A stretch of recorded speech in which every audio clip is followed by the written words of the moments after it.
Okay, well, I'm not going to take any more of Dr. Scaer's Well, time. some of you promised to ask questions. Now ask the question so I don't have to think about it. All right, Dave, you want to throw one? Yeah. What about, so some people have raised the idea that the qualifications that St. Paul gives in 2 Timothy for the office of the ministry are unobtainable, and Paul's not sincere in them. The only requirement to be in the ministry is to have faith and to be repentant. You'd be lucky if you got that.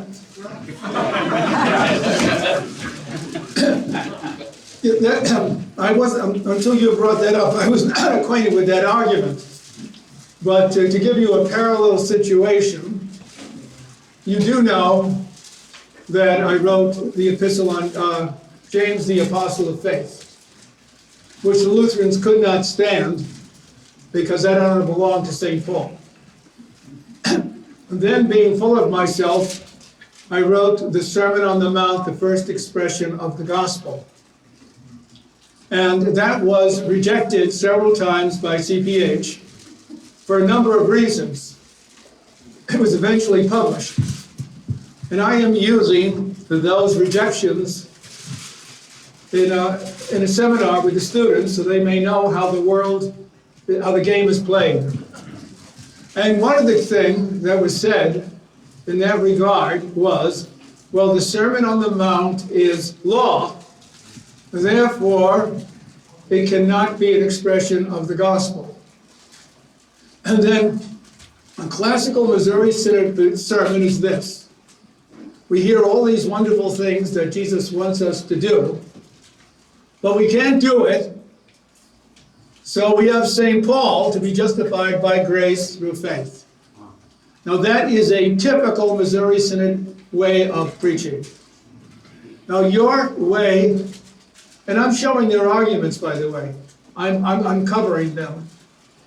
Your question is parallel and very much the same. That these things are so extraordinarily difficult that we are not doing it. So we'll go to the words of Jesus, be ye perfect, even as your Father in heaven is perfect. Now the classical way of handling that passage is, we cannot be perfect, but we're justified by grace through faith. That is a complete misunderstanding of the passage, because the word is teleitoi, or telos. And it doesn't have to do with the law, the way the Lutherans teach. It has to do with we are to be like God and be forgiving. That's what it means. That God has no account, he has no account against us. So we are not to, it really is a commentary on, and forgive us our trespasses, even as we forgive those who trespass against us. To take it even further, that word teleios is the same kind of word that telos is, completed. And that is, and this applies to you, it is Stephen Paulson and the other theologians of the cross who say that the law has been abolished, because they quote that passage in Romans that Christ is the end of the law, the telos of the law. Now, I've answered that question in this essay, is the law intrinsic to God's essence? And I have provided the grammatical data in that regard. When it says Christ is the end of the law, it does not mean he brings the law to an end. But it's a huge phrase. It means that anything, you can take it in two ways. It's the entire Old Testament comes to a conclusion in him, but everything points to him. It doesn't mean that it comes to an end. Now what you're saying, that the various descriptions of the priestly office, which I think is the episcopal office, because when it says he must be the husband of one wife, right, keeping his children in subjection, in regard to some of your children, you would be disqualified. And some of you have not received the sacrament of matrimony, so your ministry is not valid. I think it has another reference.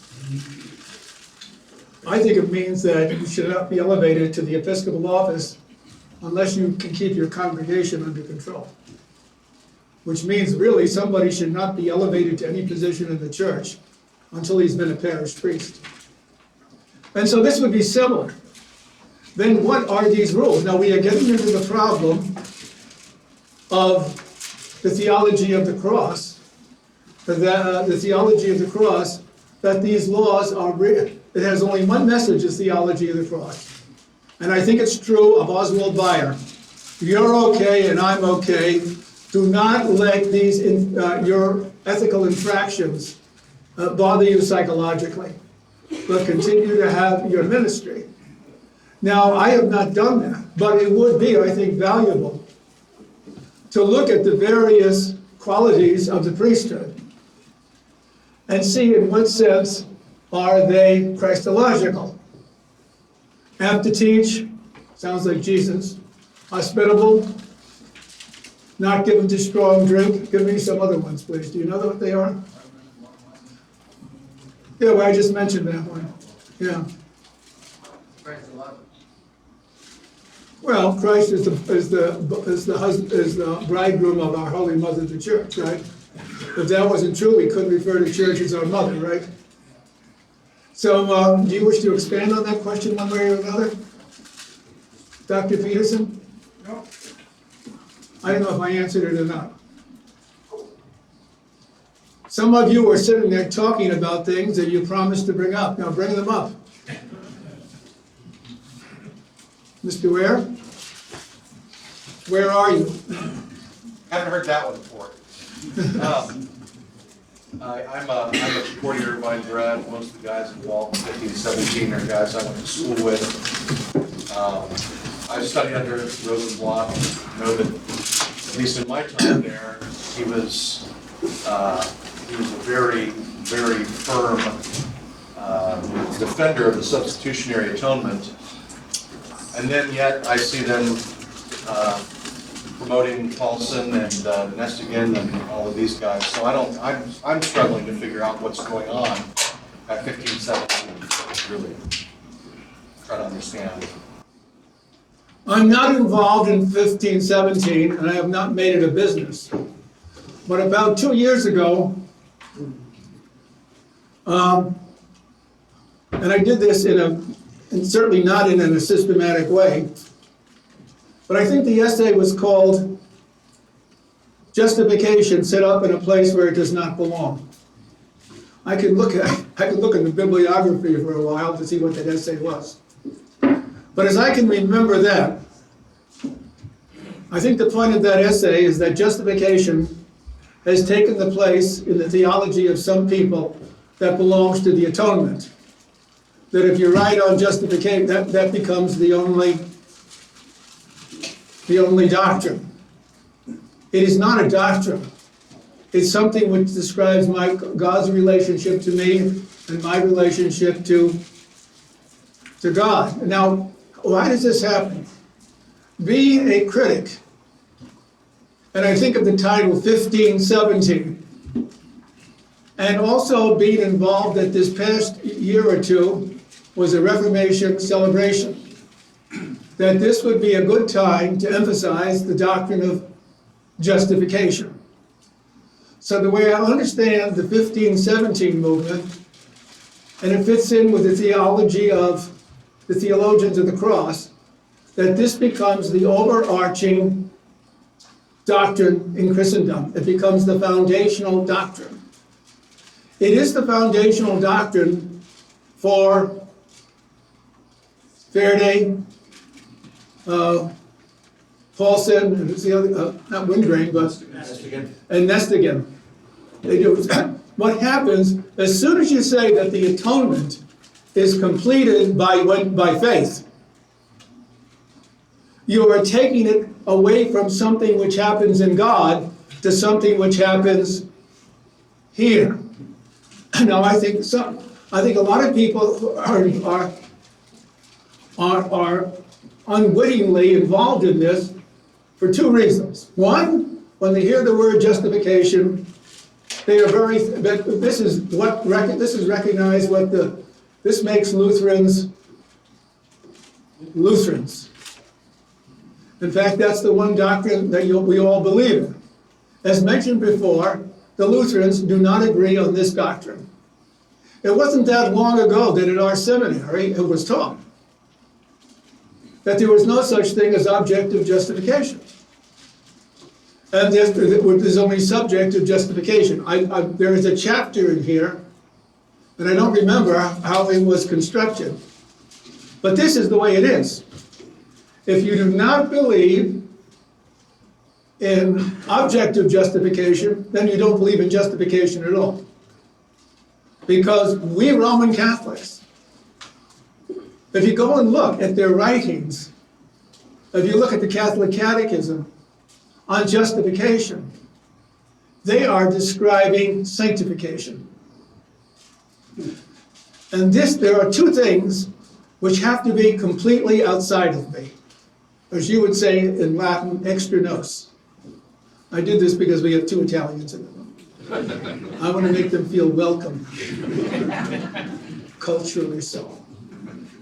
First of all, what has to happen outside of me is the atonement that Christ offered himself as a sacrifice for sins. This in no way depends upon me.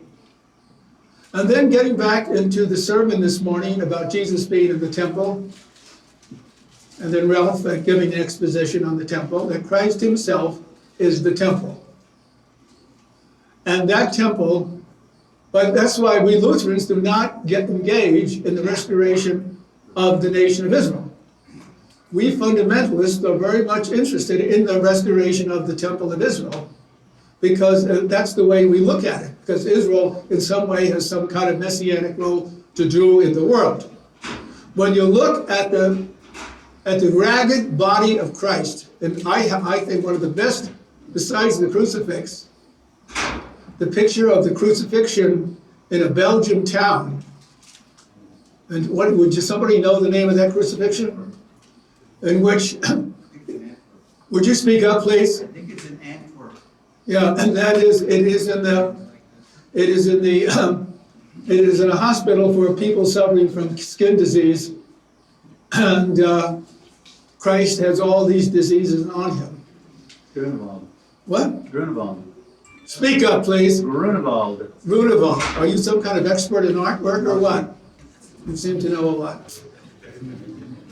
And that is as hard as that picture is, and our people do not like that. They like the plain cross. He is the temple of God, he is the sacrifice, and he is the priest. Now, if you think that I am upset about the denial of the atonement, you bet I am. On many ways. For example, the gifts of the three wise persons have to do with the gifts given to a priest. And he is the temple in whom he renders himself to God as a sacrifice.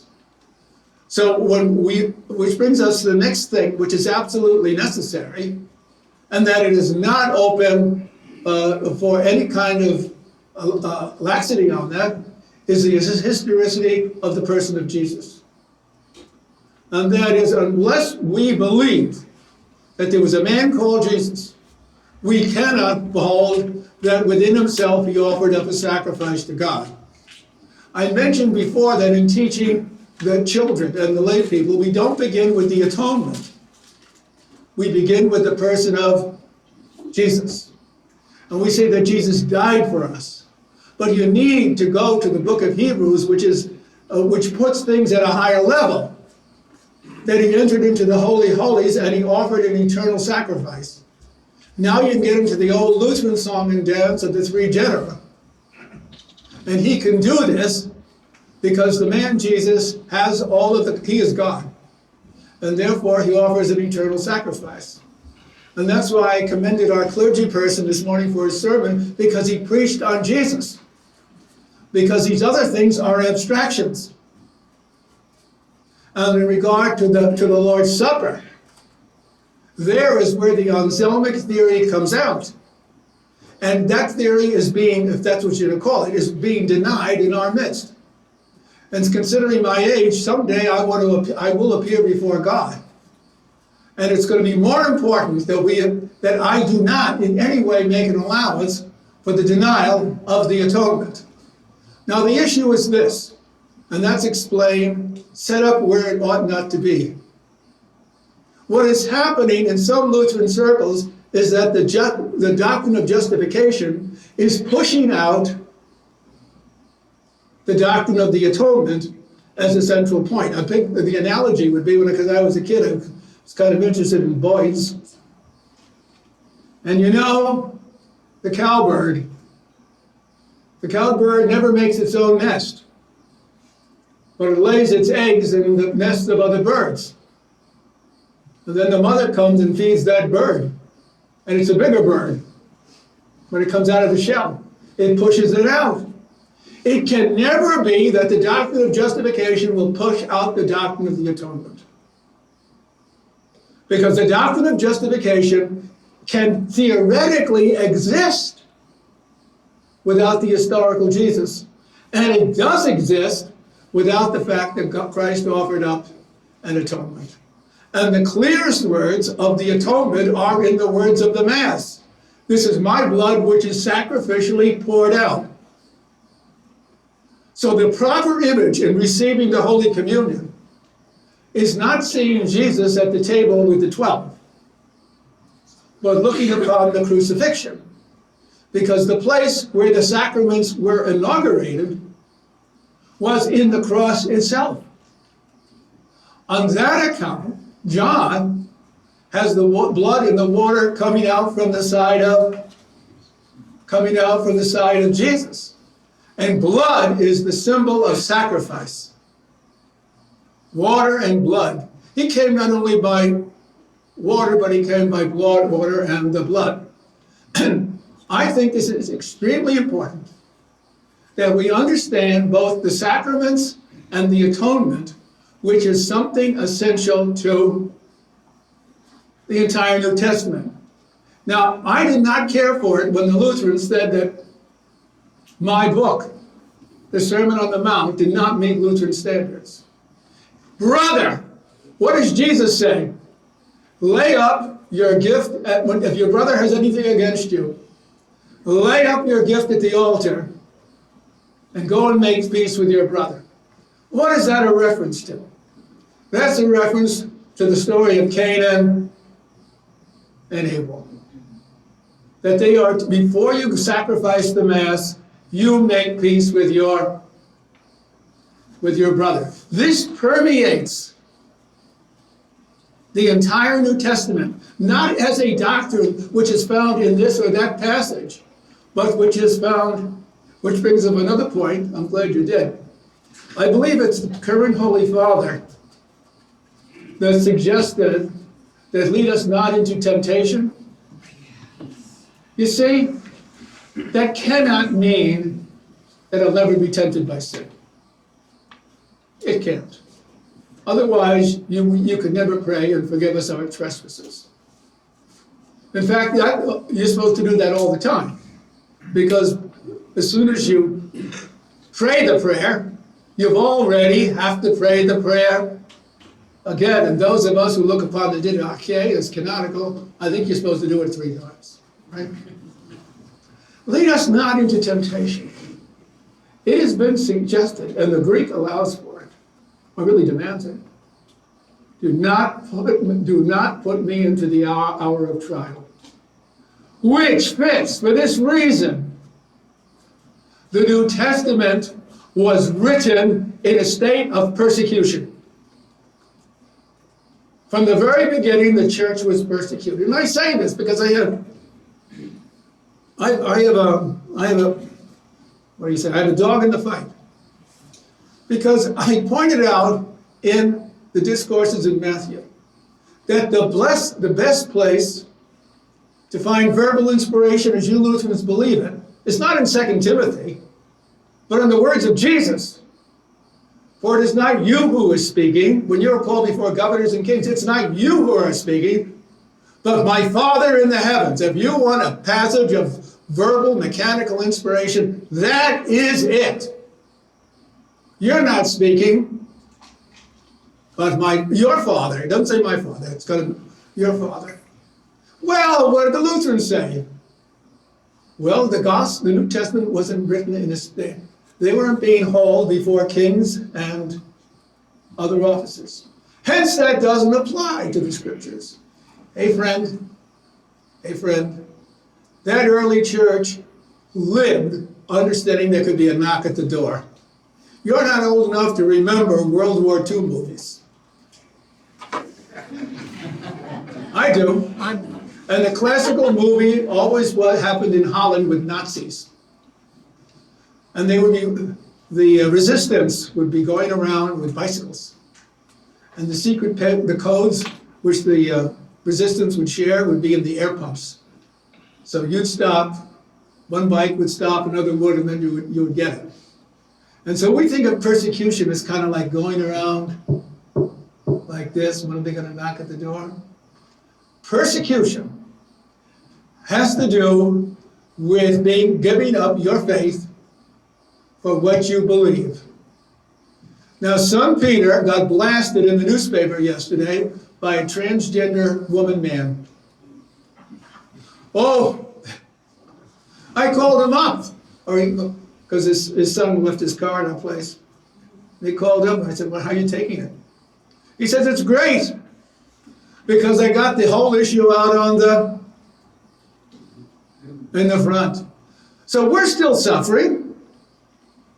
You cannot, well, in Indiana, where they're going to get these hate crime business, the corporations are putting the money in, so we get hate crimes, and if you have certain religious or moral or ethical principles, that's in Indiana, conservative Indiana, they'll pass those laws. And there's some pastors in the Missouri Synod who won't preach about abortion because of what it isn't riding around in the night in Holland on bicycles because the Nazis are going to come and get you. No, the church, and when they wrote their epistles and gospels, the thing was on their mind. The man who was persecuted for us all, Jesus Christ, and their own situation. The first gospel that was written was Matthew, I believe, and you know that, was written under the condition of persecution. Do you not know the scriptures? And you don't. The first beatitude, blessed are the poor in spirit. The eighth beatitude, which is lined, is, blessed are you when you are persecuted for the sake of righteousness, and that means Lutheran righteousness, not moral righteousness. For yours is the kingdom of heaven. Then Jesus pulls the rug out. Blessed are you when you are persecuted on account of me. Now that is a presumptuous statement. We don't need your Sedes Doctrinae. Anybody who says you're in a blessed condition when you are persecuted for me, he's saying a heck of a lot about himself. Hey, listen, hey, you don't feel so well, don't feel so bad, you lost your job? Hey, don't worry about it, it's for my sake. Well, who the heck are you? That's what it is. The church is moving to that position here in the United States. And I don't remember things, I don't keep things.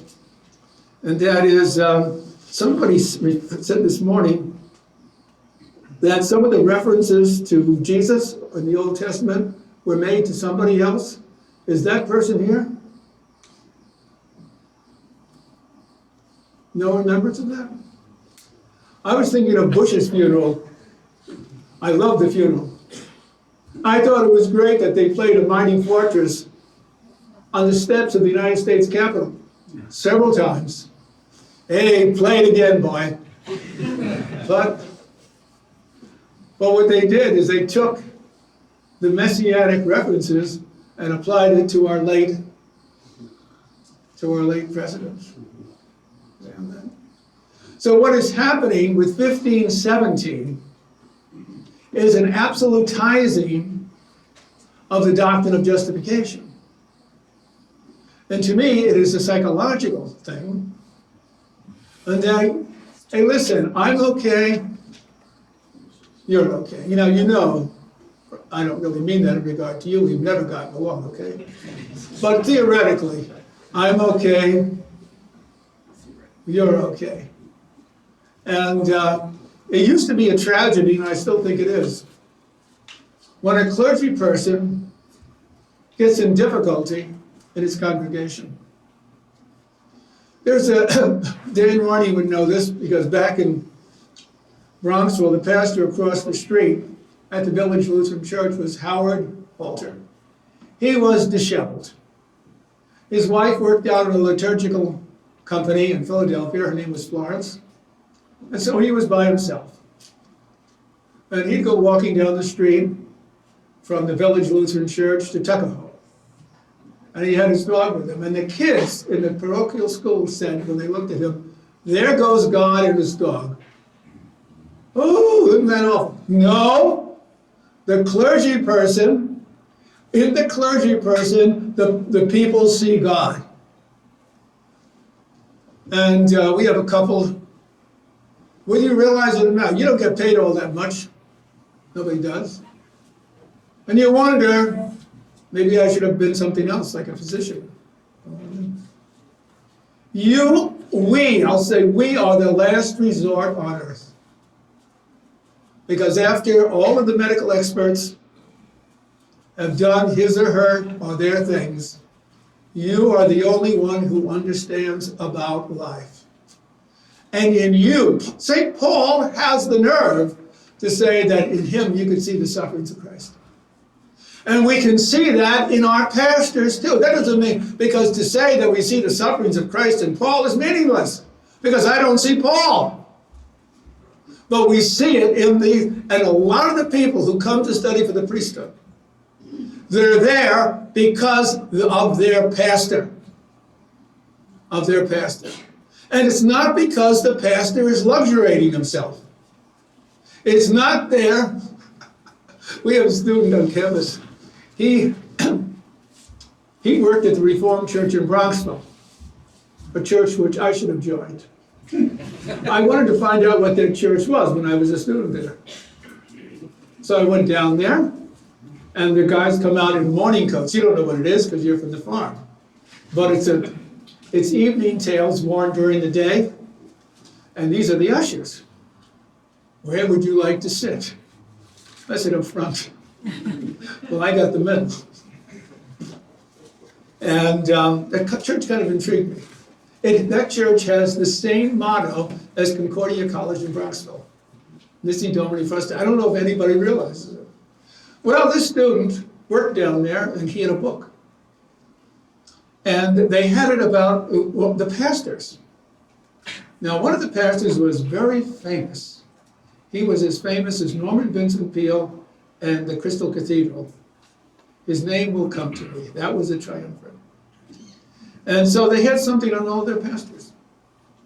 Oh, he was really a great guy. That's what they had a picture of him. His name was Lowell Ditson. Sadly, his son took his own life, may his soul rest in peace. And there's more to the story. I know more about him than that. And this is what I said about him. He was very accessible. He didn't mind stopping his golf game to talk to you. Well, whoopee-whoop. Whoopee-whoop. Our pastors are not like that. That they are the ultimate Christological barrier between, not barrier, but the way they get access to God. So you bring this up, Dr. Petersen. Dr. Law and Gospel, mostly Law Petersen. What about those things in St. Paul's epistles? You say this crowd believes in verbal inspiration. They don't. Because they say those words don't matter. Or they say that the gospel covers it up. It doesn't cover them up, because those are the attributes of Jesus Christ, and those are the attributes that the clergy person has to project into the congregation. When you're dealing with young men studying for the priesthood, and they get out there, it should be the wives who say this. Well, we're going to lead our own private life. Hey, brother, you're private. What are you smiling there? Ron? It's not true. It's not true. Your private life is God. is gone. You are at all times, you live. Now, you will enjoy this book. And one of the wives of a clergy person read it. And she got this section of my description of my being a clergy person in Gillespie, Illinois. And she got great humor out of this, that the voters' assembly had a meeting to determine that I should pay for garbage removal because I had the most garbage in the can. So much for the universal priesthood of all believers. But that is it. That is the very nature of the ministry. I'm not so sure, Dr. Petersen, that this comes out so clearly either in our district, synodical, or seminary education. That things, they give the impression, I've heard these speeches and I love them. So a certain group comes on campus, well, 1/4 of the people in this state are Christians. 1/4 go to church more or less. The 3/4, they are maybe nominally Christians, they show up once a year or something like that. And the other 1/4 is not. So you actually think that there is a holy body of people. Hey brother, there ain't a holy body of people and it cannot be divided. That's one of the reasons that before a person should go to seminary to teach, he should be a parish priest. So he or she knows the reality of what the life is all about. And it should be told to students that if something goes wrong in their church, it's not necessarily they just heard a story before, where the president of a synodical institution, well, you want to tell the story? One Missouri, Definitely not on video camera. one synodical clergy person said, I'm sorry, I can't give mass to your ELCA mother or grandmother. They go down the street to the Missouri Synod Church, and who's preaching? To the president of an institution. He says, oh, that's really swell, go ahead and do it. That is the discrepancy of the church. If you are not capable, if one is not capable of handling discrepancies, then one cannot be a priest. Because what is the Gospels about? It's about discrepancies. It's discrepancies. Well, look at Jesus and the disciples. I told you before that I don't believe in doctrinal interviews.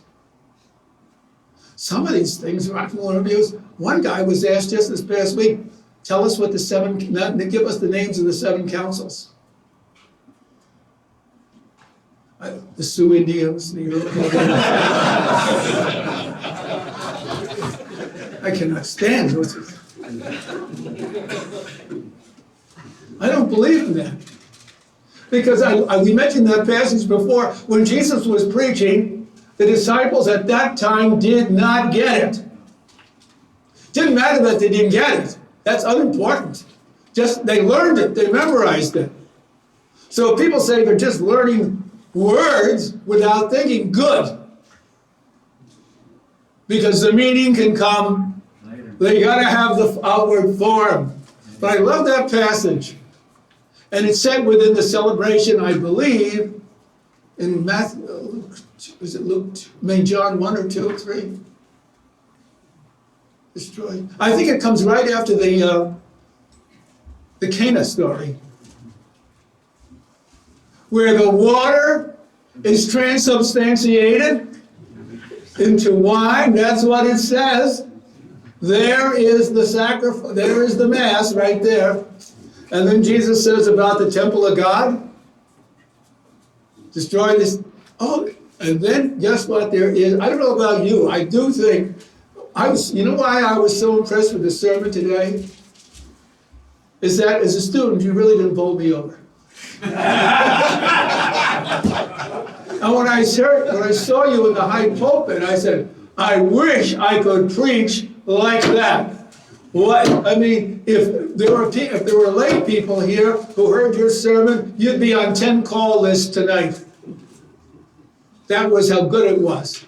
It happens. The seminary does not make the clergy person. It just puts the outward frame out there, and when you receive the obligation, it's sort of like your marriage, Dr. Petersen. Okay. The ceremony is the outward sacrament, right? And then it's filled in later. I don't know if that answers your question. Yes, Dr. Scaer. When you talk about justification set up where it ought not to be, would it be fair to say that once you deny the atonement, what you have left, you can call it justification, but that's not justification anymore? It's some kind of subjective only justification, which really is an empty set. Well, that's the whole problem right there. If we would see Jesus as he preaches in Matthew, and this is undoubtedly, not undoubtedly, it's true, that Matthew is the one who sets this up. And that is, your being reconciled to me and I to you is dependent upon an offering or a sacrifice being made. So the Lord's Prayer, forgive us our trespasses, this has to do with justification. But it is built upon the thing, one reference to the atonement that you in particular don't get is he causes, causes the rain. What's the previous verse to that? He causes the rain and the sun. Yeah, but what's the prior thing? And the thing that you do not, the reason that we exist in this world, I have no use for first article Christianity, second or third. Forget it. Absolutely forget it. The only reason that the creation goes on is because of his atonement has been made. Without the atonement, everything would have crumbled up. And that God causes these things to happen in nature that we can live, first article Christianity for the way you think, happens because an atonement has been made. I'll put it like this to you, Mr. Scaer. Justification without atonement is as valuable as Venezuelan money. You got the message, brother? Yes. There's nothing behind it. We in the Lutheran Church are in a very good position. We are one of the few churches that actually have Lenten services. I think our evening Lenten services are going to happen at noon because people like me are a little hesitant to go out at night. Why? Can't see. You've got some. Because we never know whether we're going to come back. Your eyes don't focus. But we are forced to preach on the cross of Christ. And I have an obsession with the crucifixion. As you know, when they changed the curriculum around, it wasn't all that good. We had many more hours in Christology. And I had an obsession, with what relic upon which faith is based. Shroud of Turin. And in those days, we used film strips, kind of primitive, in this way we look at life now. And about 2 years ago, they came to the seminary, and the seminary is great because they have all new books. As you go into the library on the left side, you walk up there's a desk, and then you have the old library, and then you have the books. It's really great because you can become an expert in about 20 minutes just walking down, picking out a book and look at it. The way to read a book is to look at the catalog. They had one on the ancient world's custom of crucifixion, and nothing to do with Christianity. And I would go in there from day to day and pick up the book, Iowa style, and read it. Well, one day go back and the book is not there.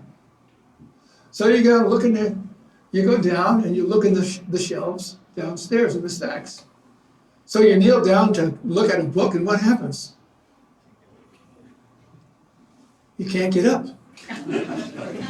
You don't call for help, because if Gishan hears about it, I'll be on the next train. Well, we look for this thing. Where's the book? No record. It's in Rothenmeier's office without being taken out.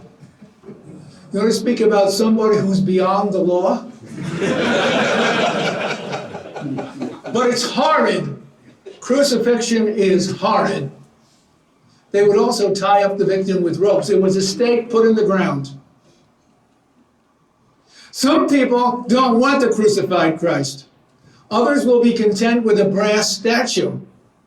I know when the students gave the processional cross, some people, like your wife, was very upset because it was so graphic. We don't want to see it. Most of us are Easter Christians. We'll speak about the cross of Christ if I don't have to see it. Well, looking at how other people were crucified, after a while, and by the way, the cross was only, there's stakes in the ground. Then you take a horizontal bar and you lift it so it fits into a groove here.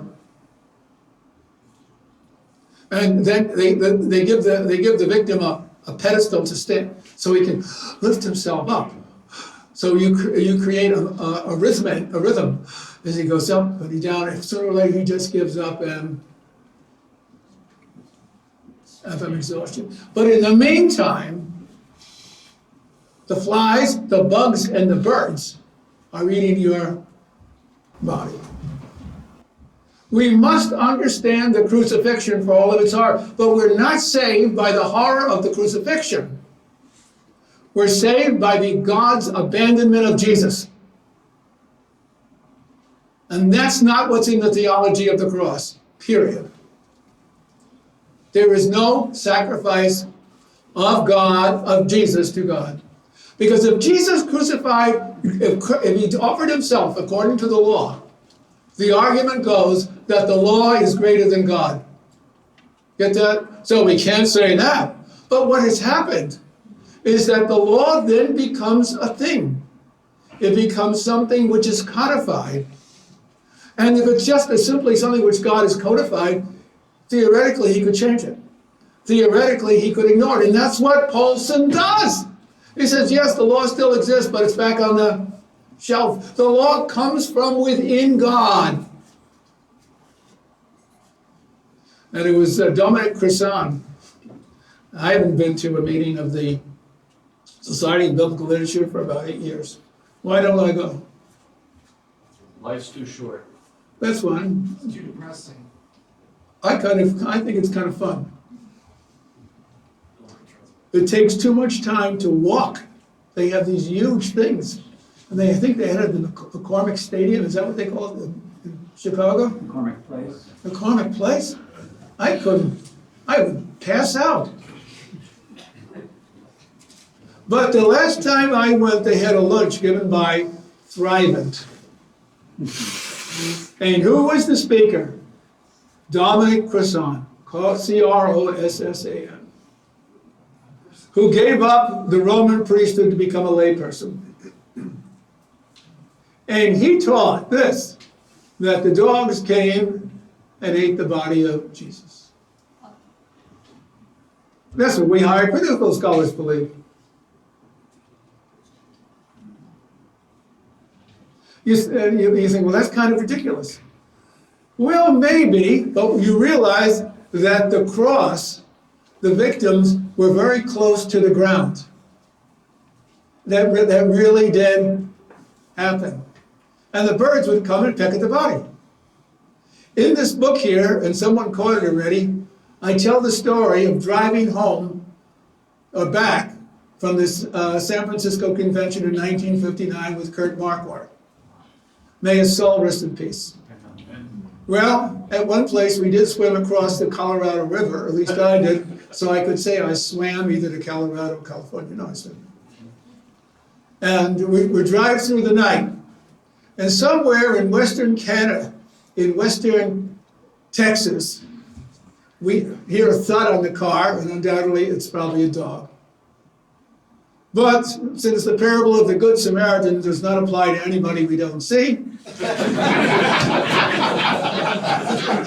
We didn't stop. Well, the next morning, we're having breakfast in this Texas, because my mutual in-laws come from Texas. I know exactly what it is, but a lunch place, and it's all sandy outside and inside. This is, the dirt is kind of ingrained into the table and the windows. Outside, a chicken is picking at the remains of the dog on the bumper of the car. And Kurt says, "My soul rest in peace, instant dog." Now, the story is silly, but that's exactly what crucifixion is about. You are left to the elements, to the mosquitoes, to the flies, or whatever kind of vermin's around. That is absolutely horrid. But what the true horror is the abandonment by God. And I told you that Paulson says this was a statement of unbelief, that Jesus said, my God, why hast thou forsaken me?" He should have believed the words of God the Father to him, "You are my son." Jesus should have believed those words and reveled in them. That's the way the story goes, guys. The total abandonment by God. But actually, those words are a statement of how much Jesus believes. Because he prayed, because what religion was he? Church of England. And we of the Church of England, what have we do and what must we do every month? Drink sherry? You drunk. Speak up. The Psalter. How much? All of it. All of it. Go home and look at your Book of Common Prayer. They have the day numbers. I think they're 30. So forth. He prayed the entire Psalter. He was the true child of God. He lived on the Word of God. And if you remember the good old days of how we used to have Lenten services, it only consisted of the Psalm 22 and Isaiah 52, 53. That's what it was. That's the Lenten. I love it. At the end of both of those things, now hear Psalm 22. The victim who was put to death rejoices in the congregation. He happens to be alive. He is, "I will not die, but I will live and declare the works of God." And Jesus was preaching on the cross. He was preaching. That always gets to me. Hey, is baptism necessary? Well, I don't know about that. The thief on the cross, he wasn't baptized. One, how you know? And two, when you got the real thing, you don't have to have the outward form. You mean Jesus to save had to use baptism? Gods! It's pathetic. He is within himself. He is the temple of God. He is the priest, and he is the altar. Now, the concept of the vicarious satisfaction is so, but it's, of course, it's best in Hebrews. 3 books you should avoid. Ephesians. Yeah. Because we Calvinists never get over that. Revelation. Because it's weird. And Hebrews. Because until you know the outward form, you can't go. But nevertheless, those ideas are in the Gospels. Jesus said, "You know, you guys are doing a fine job here in the cemetery. You know, keeping the tombs up. I really like what you're doing. Your fathers made the saints into corpses. And now you are very kindly building nice mausoleums for them. Good job." And like you, they thought he was what? Congratulating them. And he said, "How comes upon you all the righteous blood that is spilled on the earth, from the blood of Abel to the blood of Zechariah, the son of Zechariah, son of Berechiah. Berechiah, as he was at the altar, saying mass, whom you killed, you knifed to death in the temple. There is the priestly theme. There is the sacrificial theme. Jesus is a priest in the line of Abel, who is both priest and sacrifice. Now, we of the Eastern Orthodox Church, and it's kind of a clever idea. We say, how many of you are planning to leave the Missouri Synod to go east this year? So we know how many to give out. We of the Eastern Church claim that this Zechariah is the son, that Zechariah is the father of John the Baptist. It sounds kind of weird, but somehow the editor only put in that he was the son of Berechiah. Why?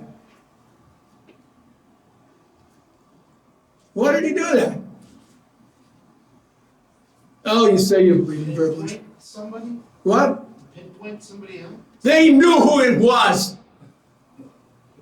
They knew who it was. And what was happening during the days of Herod, we got some Herod stuff in the sermons recently, that kind of stuff did happen. It did happen. Now Jesus says, fill up the cup. It's as if he had a bucket there with the blood of the priests. See all the blood? Hey, your fathers put that blood in there. Fill it up to the brim. That's what he's saying. Sacrifice. He himself is a culminating sacrifice of all the Old Testament sacrifices. And I was discussing this with Ryan Teets, who just got his degree from an evangelical seminary. And it shows. He says the Old Testament is full of blood. Death. The blood of your brother. And that's why I wish we'd have more. You know, the Lutherans are not trustworthy. I love the Lenten hymns. Well, can't do them on Sunday because Sundays are not part of Lent. I love Lutherans. What they give with the left, right hand, they take back with the. But we used to know the hymn, but the blood of Abel, Abel's blood for vengeance, crieth from the ground, but the blood of Jesus for our pardon cries. And Jesus is in a perpetual, he is perpetually praying for us, offering himself as an eternal sacrifice. He is an eternal sacrifice. There is the sacrifice. Christ is the only thing which God sees. Here is the Father, here is the Son. And the Son is not there in absolute magnificent smiling glory. He is there as the sacrifice. He is the eternal Lamb of God. I told you about it. We Greeks at Easter time, we eat the lamb. That really is the food. But you're a Midwesterner. Oh, lamb, like this. That's the way you are, farm boy. We Calvinists move the atonement to the side. So God, that God can come, and God can, remember there are three heresies: God, faith, and. When they say God on the telly, heaven knows who they're referring to. And it's amazing for living in a secular world, when something bad happens, we're supposed to have faith and pray. They never say what they're praying about. And the word and. No, we don't. And, that's it. So we get back to the sacrifice of Christ. God does not do this. That's the sacrifice of Christ. Oh, I'm going to screw that guy. I'm going to screw that guy. No. And judgment, when judgment comes, it won't come from the God behind the crucifixion. It'll come from the God who is in the crucifixion. For what condemns is despising Christ and what he has done. So on that reason, Christ understands himself as the sacrifice. Thank heavens for the hymns, because if it wasn't for the hymns, this biblical theology would not be communicated to the people, because you're filling your sermons with introductions and stories. You know, you don't listen to the lay people. You don't know all the answers. You know what they say after hearing you preach? He already said that. But you were taught to say, repeat it. They got it the first, and they didn't like it to begin with. But Jesus, within himself, was the judge of the world. And he saw that the judgment was coming. How about another question? Yes. So what concerns me about all of this is Faraday and Paulson et al. Are being promulgated in massive conferences for teenage children all over the country each and every summer. Well, So you know that. I don't know that. that's basically what we would talk about 1517 legacy and others who hold these conferences. This is being popularized in a way that's accessible to teenage children, and what's to be done about that? Well, there is one bright ray of hope. You know what that is? The kids don't understand it anyway. They're just going there for a social occasion. And that's not a bad idea. Maybe they'll meet somebody and marry within the confines of Holy Mother Church. The second thing, it's a very nice message if they understand it, because they can live at peace with themselves. Now, you know, but you didn't read this essay. I put together an essay treating, it was a pure construct, turning confirmation into a sacrament. It was a lot of fun. See, we don't know what to do with confirmation. Now it's a reaffirmation of baptism, and it used to be being qualified to receive communion, right? So what was it? Well, I followed Schleiermacher on this in saying that it's given to children, kids, at a very crucial time of their lives. Going into adolescence is difficult because they are not the same people that they used to be. And that's one of the reasons your family is a wreck, okay? Don't take that personally. But they are not the same people. They don't come to see grandma and grandpa and all that stuff. You know what I call people's obsession with their grandchildren? They send out a Christmas letter, right? And it's all about the grandchildren. You know, they're the best baseball, they have play every musical instrument, they just graduated. I call that generational narcissism. Did you get it? You want to write that down? Generational narcissism. But that sacrament of confirmation is geared to them at a very crucial time in their lives in which they are upheavals. Somebody here very unkindly told me how one of my grandchildren is not regularly showing up for the sacrifice of the Mass. Okay? That kind of grabs you. And don't knock it off, because I will tell you the names of synodical presidents whose children have given up on Holy Mother Church. Okay?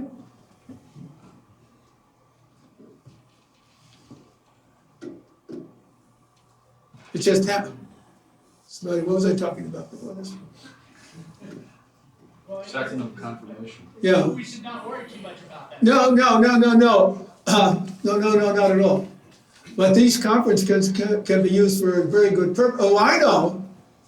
And that is, if the children comprehend the message of justification that is allegedly being proposed, I do not know it, I have not read their literature at all, then this is a very dangerous thing, because you're not helping the kid. You can tell the kid, hey, listen, don't do that. The kid does it, you say, you're not going to take out the last pound of flesh. Remember, Lutherans are just Baptists. If a guy sins, blah, have him come to the front of the congregation and have him repent. Blah, blah. Waldo Werning for about 5 years telling me to repent and how merciful he would be if he forgave me. Oh, God. No, that's not the purpose at all. Because it is the structure of the divine law that allows the child to grow up and come back into, he's going into adulthood. College is the biggest fiction in the world. It's a fiction. You can be doing everything right, but then you got to face the reality of going to work. Well, you know, I get up in the morning around 4:30, and I go to the Speed Health Club, and I go swimming. I got there one morning at 5:30. The guy says, got good news and bad news for you, Dave. Oh, well, what do you want to hear first? I don't care. The good news. The good news, he says, I'm here. And the second thing, he says, the life savior is not here. Well, as a going out before, or the next day, I said, what about a life savior not showing up? And he says, if it happens one time, that's okay. The second time, not okay. When a kid leaves college, he's going to face a world that does not allow for any mistakes. That's the way it is. Doesn't do it. So we do our kids a favor if we show them what the structure of life is, or what the structure of doctrine is. And if they're just being taught in various churchly things that's okay, if they're being justified, no, you're hurting them psychologically. Forget the Bible. We are just a bunch of Baptists. We actually expect that all of our kids are going to be great. We never tell the students before they receive the sacrament of ordination, hey, listen, you know some people are going to hate your guts. That's right. We have a big discussion with, well, at least several of you, of what the universal priesthood of all believers does. Hey, friend, that is life. So if they're being taught that anything goes, and you mentioned the non-sacrament of divorce, if I'm not mistaken, didn't you, Dr. Petersen? That was privately. Well, that's okay, because I went from step 1 to step 3. I just meant they hadn't heard it. Well, those steps are not about Matthew 18 or like a deck of cards, you just shuffle them up, right? Now you forgot what I was going to say. Oh, yes.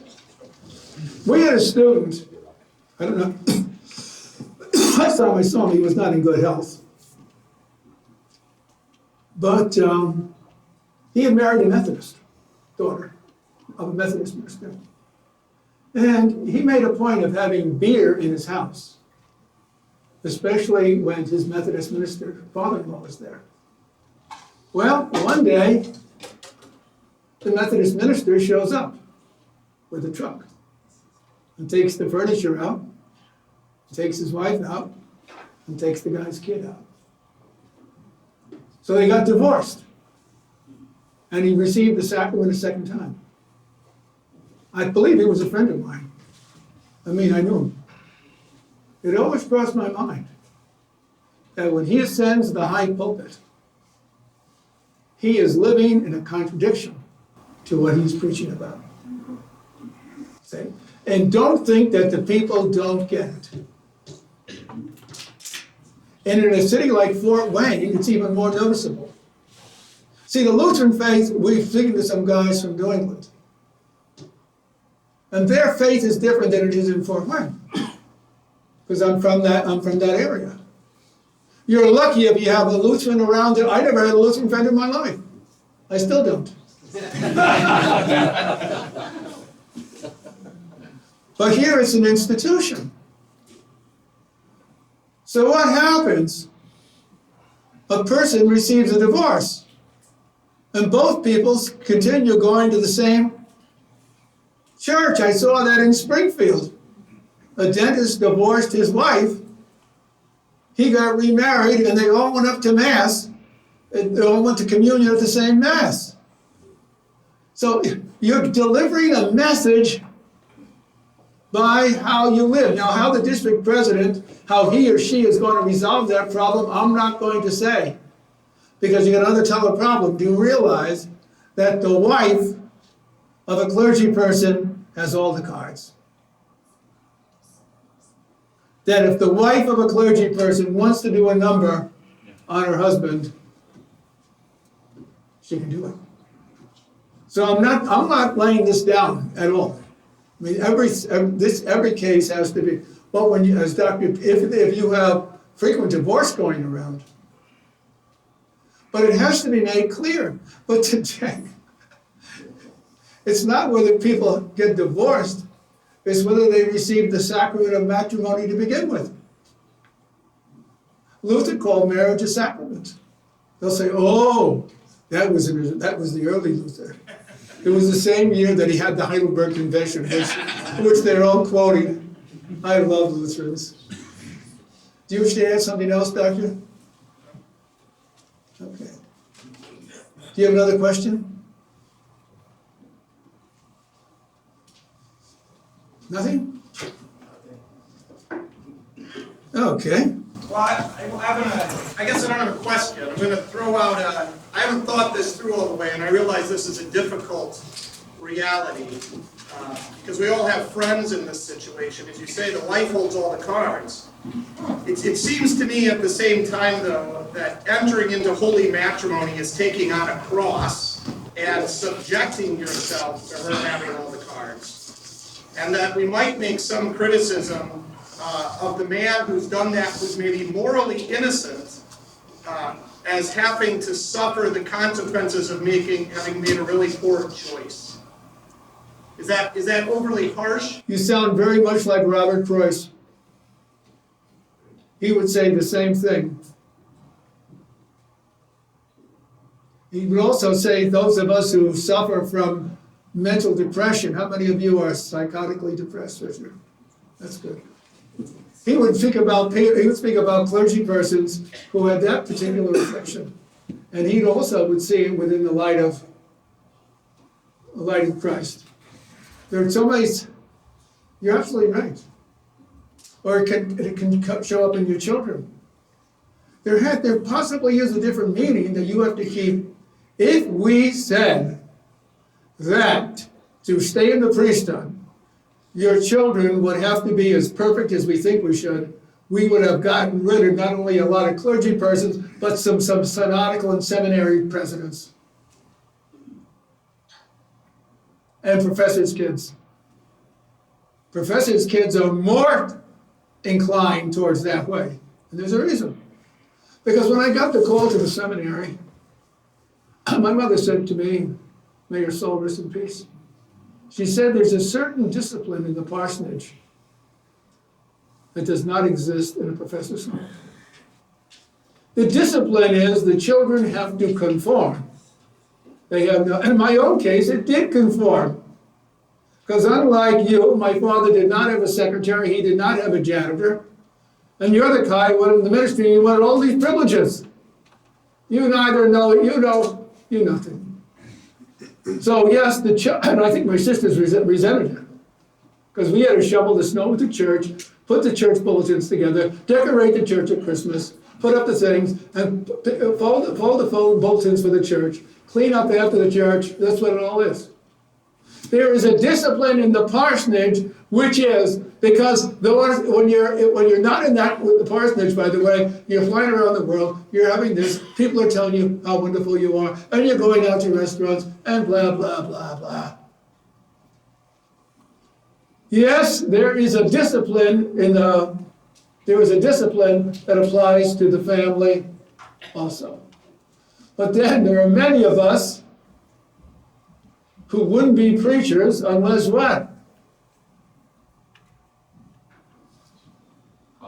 Our wives wrote the sermons. Don't laugh. There was a deceased colleague of mine, may his soul rest in peace, whose wives graded the sermons and homiletics. All that glitters, friend. Is that in the book?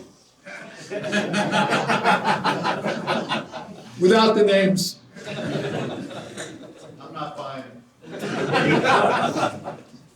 See, he thinks this is Lutheran, that salvation is free.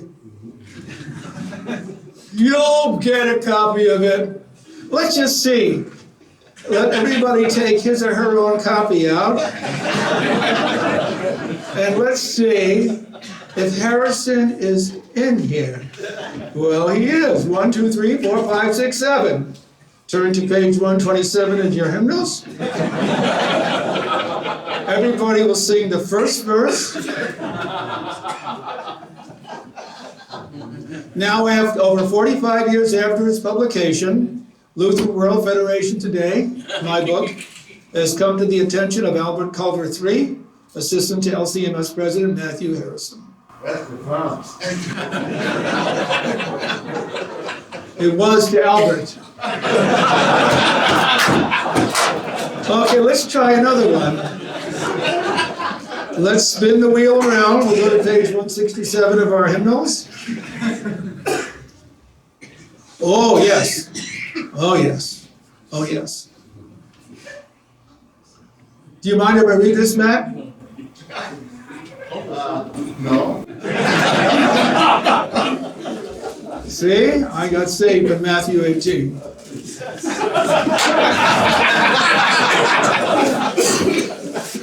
I just thought of something. Do you have any grandchildren on the way? No, not yet. Close. Why don't you have them call the kid after you? Matthew 18. Those who voted for Matthew Harrison as Synod President in 2010 and again in 2013 may not have known that Robert Frese was the first advisor of Harrison's Master of Sacred Theology thesis, and that when Frese was removed, I was chosen in his place. Harrison sees himself as a disciple of Robert Frese. He knows Frese's writings and is committed to Frese's views. Historical memory fades, but the theological legacy of Robert Frese does not. False. What? Should we reword it, but the theological legacy of Harrison does? Do you want to hear another poem? Any other questions? Yes. I was wondering, you started off on this doctrine of justification, and as soon as you said that, I immediately jumped to the atonement, vicarious atonement, because there is no justification apart from Jesus' dead on the cross. Right. Can you talk a little bit about the difference between Paulson and these others who are using the Heidelberg Disputations, and the Heidelberg Disputations itself, which seems to be really clear. And I think if Ferdy has a legacy, it might be that he actually got me to read the Heidelberg Disputation. Okay, this is the issue, and I touched on it before, and that is everybody uses Luther for his own purposes. And I have in front of me something about Oswald Bayer. And this is what Wikipedia says. The center of theology for Bayer is the promise of God to man, to which man responds in faith. Okay? Where they get the word promise in the Bible, I don't know. Faith is therefore always to Oswald Bayer a speech act, a spoken exchange between God and man. So now what happens is justification is a speech act. Now what is amazing, when this thing comes up, it is the students, not me, the students who have gone to college and taken courses or a course in philosophy who immediately know what this is. Now, to me, this is strange. In other words, I am not adept at philosophy. I have attempted in every way to understand things biblically for one of the purposes that I live for, and that is that the student would preach on specifically not just the scriptures, but the Gospels. Not so much on the historical questions. In every doctrine is capable of being put into a heresy. And the heresy will come, it's always the accentuation of one doctrine. I learned this from Hans Lutz Petsch. Does anybody remember Hans Lutz Petsch? He was a friend of the late Robert Frese. And Petsch made this point, that every heresy is true in this sense, that it is accentuating a point, that it's being accented, it is making a true statement. Sadly, it is at the expense of something else. Now, the controversy we had in the Missouri Synod was over subjective justification, which is very much like this. And so, you could say with Bayer, as you would with those who denied subjective justification, they wanted to put the emphasis on the individual. To which my response is, there can be no emphasis on the individual unless there is a greater reality which is happening outside. Now, one thing you have to realize about us German theologians, we are very much affected by Immanuel Kant, that the real world is the world of ideas, and we do not know the world of things. Therefore, we don't see any reality in historical things because we really can't grasp it. Now, actually, if you would actually take that to its logical conclusion, it would be silly. Nobody could go to a trial. There would be you would have wasted all your money doing with what group on television? Ancestry.com. We assume we can only live because we have some degree of certainty of what happens in the past. Now, we might not agree on that. You're the great historian back there. Brandon, say something. I don't know what you want me to say. Here's a PhD student who's studying history. Which means I know absolutely nothing. No, these are the bigger arguments, especially within historiography as a subsection of history, is the perspective of which and the presuppositions of which someone brings to analyzing certain text and data colors what that data says. So there's a lot of discussions about how can you say anything that's true, but at the same time, you have to be able to work with what you're given to try to get to the truth of it. You bring up a very important point, and that were the writers of the Gospels biased? The answer is yes. And the bias was called faith. I and the Holy Father agree on that one. The bias is faith. It's not just raw facts. That does not exempt us from looking at what the data is. And those, by the way, who deny the resurrection have their own bias. And I was mentioning to you that book by Luther the Anti-Semite. What is the bias of the Jewish people? The bias is this. Oh, I know what I was going to say. They are the chosen people. Now, as I understand it, you cannot become a citizen of Israel if you're a Christian. Now, I might get that wrong, but I didn't pick it out of the clear blue sky. And Israel is right. Because Israel's right to existence is that there's a document that says the state of Israel, you can look at a Bible passage, Abraham and so forth, that is that. And that, of course, is the division between Judaism and Christianity. Now, very, very effectively, we Jews and we Christians use the same books. Years ago, I was at a conference. It was in New York. It was really great. A guy in my church said to me 2 Sundays ago, he was in New York once and for gas, he picked up gas, and the gasoline attendant was the most rude person in the world. I generally am a person of moderate temper. Okay? And so they had a little symposium. In New York, maybe. Hey, go back to the farm where you came from. And that is, they had a Muslim, a Jew, and a Christian. You would think that the Muslim would agree with the Jew. But the Jew said, our problem is that we have the same books that the Christians have. We do. They apply it to them. Years ago what happened, somehow I got free copies of the Jewish Review of Literature, something like that. And it was totally fascinating. The founder of the State of Israel was an atheist. So to be a Jew, you do not have to believe in God. But you have to believe in the Messianic, that we Jews have a Messianic purpose. And we get that from the Old Testament.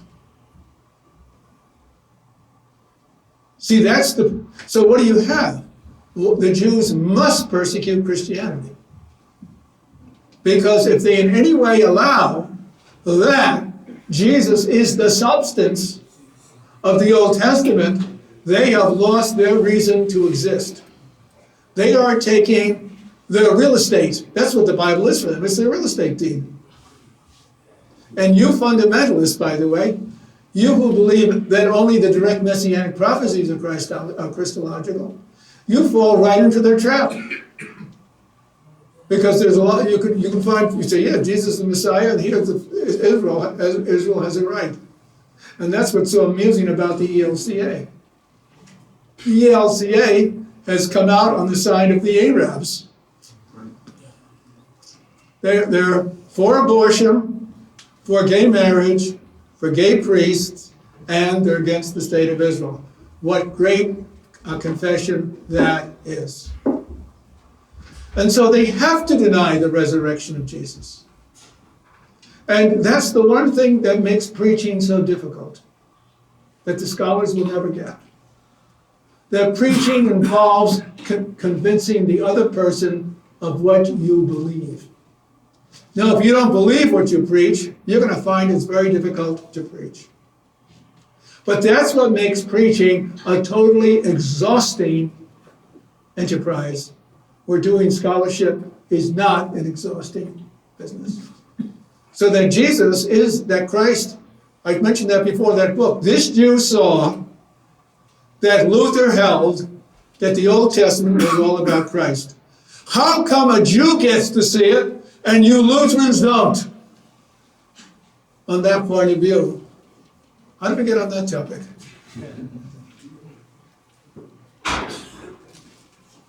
Please. I'd like to go back to something you said this morning. No, I didn't say it. You got me thinking about the problems that we Lutherans have with elevating the confessions to a state they shouldn't be at, and then the fact that you're an Anglophile, as am I. It reminded me of a conversation I had with... Only an Anglophile because their wedding services are shorter.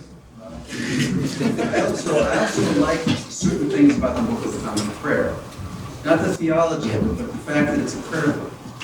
And I'm just wondering if you've ever compared the structure of it to that of the confessions and thought that maybe it covers a certain deficiency that the confessions have. No, they don't, no, not at all. Remember, the Book of Common Prayer, the reason why we like it, including Dr. Ziegler, is because its language is so beautiful. But as when Bob Smith in the library said, we in the Episcopal Church, you're considered a conservative if you accept 3 out of 39 articles.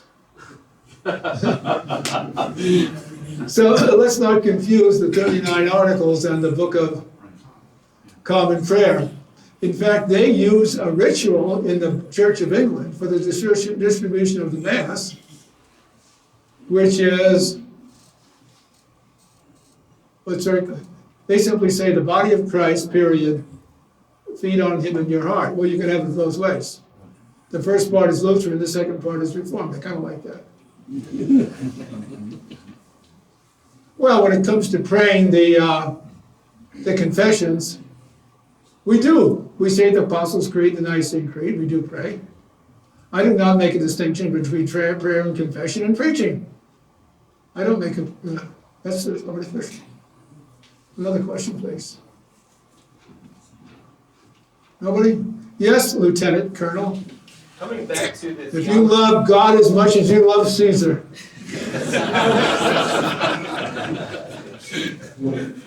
Coming back to the theology of the cross, I have not read Frese's book, but is there something redeemable about teaching and believing this theology of the cross as long as it remains connected to the atonement? I think it's completely on. What do you tell when someone is lame and you make them again, walk again? Unrehabilitated. It cannot be. It cannot be rehabilitated. It cannot be. No, it cannot be, because the whole emphasis is on. Now, very strangely, the person who has done some good work on this is Jack Gilchrist, and I have his book right in front of me. The Doctrine of the Atonement from Luther to Frese. And it's kind of fascinating how people get. The problem with the doctrine of the cross will never be an ecumenical doctrine, because it is based upon the doctrine of justification, which is a uniquely Lutheran doctrine. Remember that during the Seminex controversy, that most people out of the Missouri Synod could not understand it because it was based on a peculiar on the peculiar Lutheran doctrine of justification, which for us Calvinists is entirely different. They just didn't get it because they said the gospel overrules the historical facts. That's what they said. And the people who examined the St. Louis faculty didn't get it, because Paul Zimmerman says in his book that it is wonderful that in spite of all of our differences, we agreed on the doctrine of justification, and that, sir, is the fallacy. Because justification is not a doctrine along other doctrines. It is not. So he in his mind had conceded that you could believe in justification. Now, what they said, they never said, I don't believe in the virgin birth, I don't believe in the resurrection. Hey, but if someone doesn't believe in it, he can still come to church. And there is actually, in this book here, there are specific references to that kind of stuff. Now, what is significant in the theology of the cross? Oh, no, let's get my mind straight.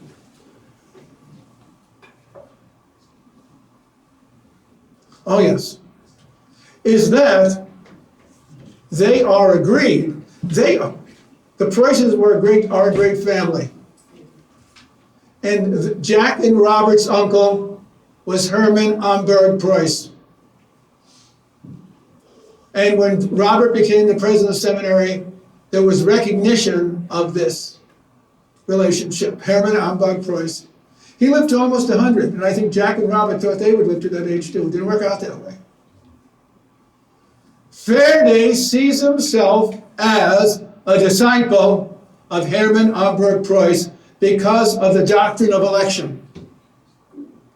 So their position on justification is an offshoot of the dead Orthodox doctrine of election. That God forgives. That is the one major thought. God forgives in eternity. And it's Gilchrist, and I've read other things by him, but he lays it out very nicely in here, the Theology of the Atonement. And getting back to Bayer, he has a word, speech theory understanding of the relationship between God and man.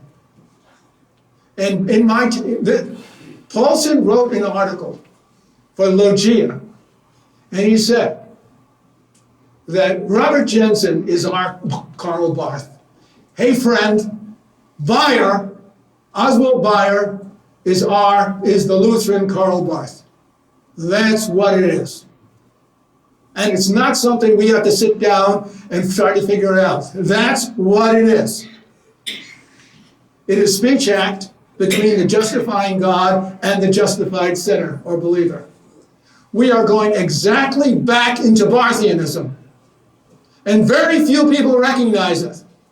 And those people who do recognize it are willing to sacrifice others for their own political advancement.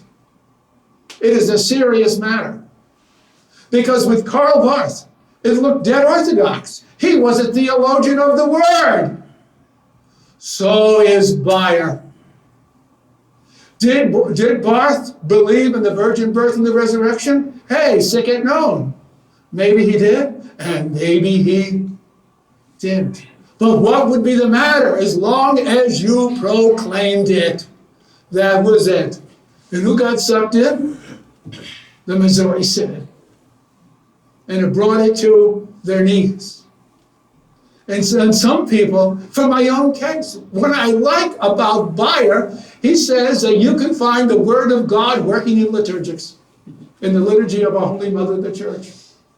I went to the seminary at a time when people were fascinated with Arthur Karl Piepkorn. Why? There was no foundation for the faith, for what we believed. Hey, I could go to Mass, and I can see all the liturgy working out there. And of course, one day you wake up and you find out what? The king has no clothing. And you despair. I speak from my own, and we are facing that with Oswald Bayer now. Right now. He is the more dangerous one than Verdi. Because Verdi, we can say the atonement. With Bayer, boy, does this sound good. He says his theory is based upon, his approach is built on the speech act theory of Wittgenstein and Austin. He says it in his dissertation. And I have read it. And I know it. Do I like this? No. I wish someone else, that's why I miss Kurt. Because at least he would understand these things, but who cares? Nobody cares about these things. We got the word, we said before, but Walther prepares yes and no, law and gospel, yes and no. That prepares us for the theology of the cross. Law and gospel, hey, the gospel always wins and the law goes out. But if you get rid of the law, you have no atonement. And they are logically consistent in that. They say there is no atonement. And with Bayer, it's a word. Remember Al Berry? What was it? What was his motto? The word alone? Or Get it right. what? Get it right and get it out. Yeah. It's all a matter of the word. The word. And you get lots of Luther quotes to substantiate your position of the word. So what? You get Luther. It's an evil. That's the thing. But you're sucking it up. No, yes, I am very upset by it. Yes. And here's an essay by a Concordia University professor. The necessary end of the law. Right here it is.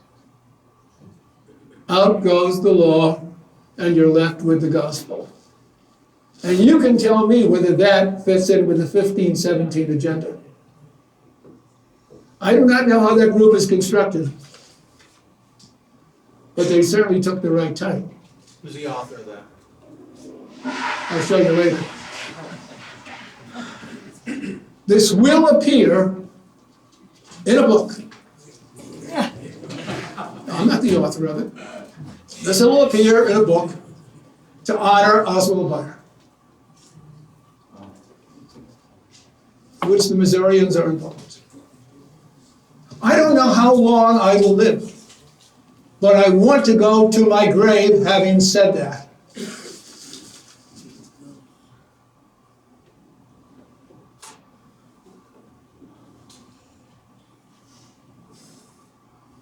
Yeah, Bayer has reunited faith and theology principally as a linguistics, which has its priority in the biblical texts. It all has to do with biblical text. We go to the historical, and here we stand with Hamann, Georg Johann Hamann, that what counts is the bloody death of Jesus Christ. There's where salvation does not originate in the Word. It originates in Golgotha. And therefore it comes to my mind St. Matthew's Passion by Bach, in which you have these things, go to Golgotha, go to Golgotha, go to Golgotha, go to Golgotha. You don't go to the Word, you go to Golgotha. The Word only has value because it takes you back to Golgotha, the horror of Golgotha. Does it matter so much what Wittgenstein says, or that Bayer is holding on to that and speaking about this in a philosophical way, if in fact when he goes to when we go to justification, we're not going to justification as some kind of a postmodern theory, but we're actually going to justification, which is Jesus dead on a cross in full payment for my sins. And how else does this get to you except through the word which is preached? Yeah, that's fine. Yeah, St. Paul says, how can they believe and listen? But the question is, preaching does not exist as an autonomous activity. It does not. No one has ever argued that. And the thing is that Austin, as life went on, backed away from speech act theory, having no substance at all. That something is true in a speech act, it's not reality. Okay, we got a few moments.